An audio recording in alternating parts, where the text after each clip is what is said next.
Hey everyone, at Dawn here again, and I'm back with another episode of the Friday edition of the Bits and Pieces, and you know what I do here, I talk horror-related movie news. Now before we get into it, I just want to apologize for not getting a Wednesday episode up.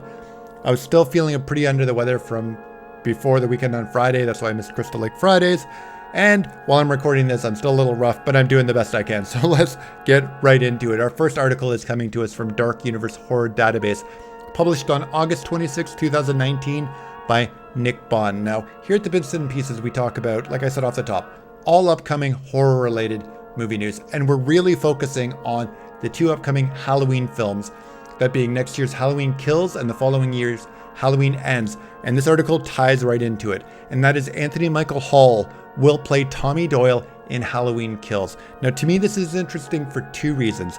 One, because Tommy Doyle is a legacy character, and like we talked about in the last episode of the Bits and Pieces, the last update that I gave, is that other characters of legacy might come back, but Tommy Doyle actually makes sense because, as I've talked about in previous episodes again, that everything after the first 1978 Halloween, the 2018 Halloween, decanonized it, took it out of canon, and it's now legacy. Tommy Doyle was in that first movie, even though he was a kid that was being babysat by Laurie Strode, by Jamie Lee Curtis's character. So it makes sense that he would be able to come back. I'm a little disappointed that Paul Rudd isn't coming back to reprise his role that we saw in The Curse of Michael Myers, both the director and the producer's cut, because he was great in that movie.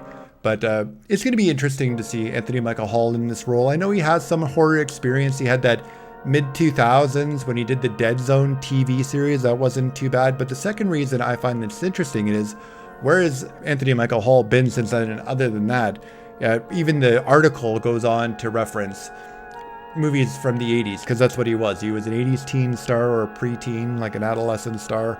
And yeah, anyways, let's get into the article. So we've learned via an exclusive report from Variety this evening that Anthony Michael Hall, famous from The Breakfast Club and Weird Science. Weird Science is actually my favorite John Hughes movie, just going off on a side rant there. But has joined the cast of Blumhouse's Halloween Kills and is as the returning Tommy Doyle, the role originally played by Brian Andrews in John Carpenter's Halloween back in 1978 and Paul Rudd in 1995's Curse of Michael Myers.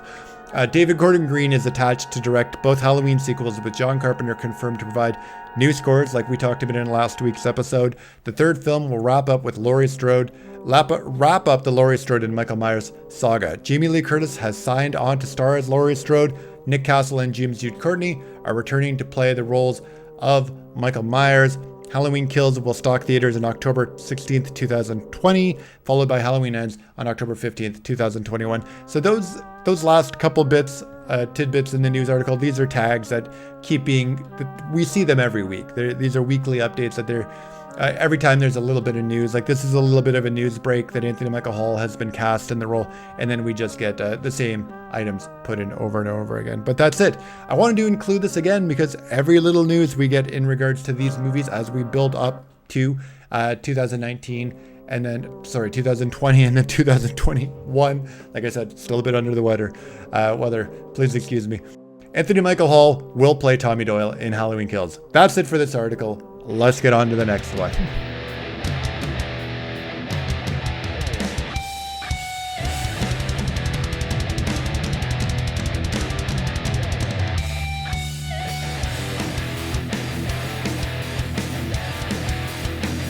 And for our last part of this week's episode, not article, we're going to talk about Camp Wedding. Like I promised last week, I would try to watch the movie, and I did. Oh boy.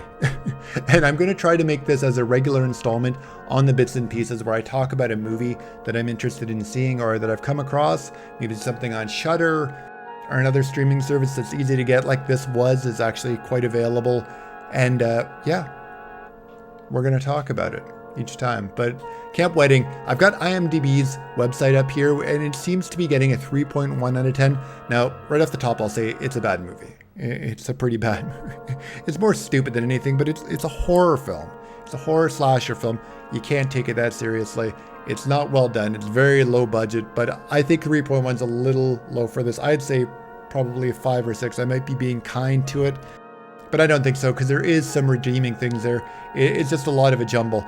The movie is listed as a comedy horror mystery. I don't know about the mystery thing. It's a comedy horror. That's what it is. It's using a lot of the 80s tropes of slasher films, making fun of them. It's a lot like the Scary Movie idea, but again, it's more modernized to 2019. Like here in the picture, we've got a picture of a snap, or not a Snapchat, like a Facebook update being dropped on Mia's the main character. She's getting married. All her friends are coming up. She goes up with a group of friends, and then all of a sudden they start disappearing, and they get these updates on their phone saying, oh, hashtag Mia's wedding ruined by cheating, or best man fail, and all this sort of thing. It's really hard to describe.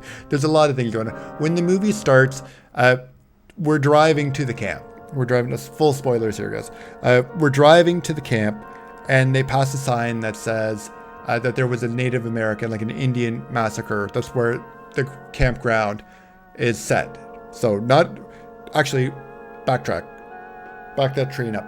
First, we learn a 12-year-old girl drowned in the lake. So they've got the Jason Friday 13th trope there. Like a little girl drowned in the lake, and they had to close the camp due to the girl drowning in the lake. But not only did she drown in the lake, she was hit by lightning while she was swimming. So it's beyond absurd. Then the movie goes on to show us that it's on a cursed land because there was a Native American or an Indian massacre that happened there. And then later in the movie, we also learned that there were witch trials on that same land. So it really goes for it in terms of absurdity, and it achieves it. I gotta say that. But there isn't really a lot of things there. The acting is poor because, again, it's very low budget. There's no one in the cast that's even worth mentioning. We have the groom shows up with his best men, and this one dude is super suave and super like alpha male, that sort of thing, and he has a scary mascot and scares them all, and then these people start disappearing. Like we see here, one of her friends goes missing after this Facebook updates hashtags Mia's destination wedding or camp wedding. We think it's that guy, but it's not that guy, so get ready for this. Okay, so we've got the kid that's drowned. I think she's like 11 or 12 after getting hit by lightning. It's on an Indian massacre ground. Witch hunts as well, like witch trials, witch burning going on in the land as well. The girl that was struck by lightning and drowned while swimming is also causing all these things to happen. She's possessing everyone's phone and all electronics because when she went there was like a board of sin or something. And it was like a super like Christian camp, and you weren't allowed to have anything. You weren't allowed to have any contraband, or you went on this board of sin. So these group of goofballs, the three of them left. Mia and two other girls have to work to get everybody off this board of sin, including all these characters, but also that main girl. That's the main one. And they happen to have a seance to talk to this little girl that's on the board of sin, and they do it through a Teddy Ruxpin doll. Every 80s nostalgia trope. I felt like I was watching maybe an episode. It might have been an outtake from Stranger Things. I don't know. There's not a lot of depth here.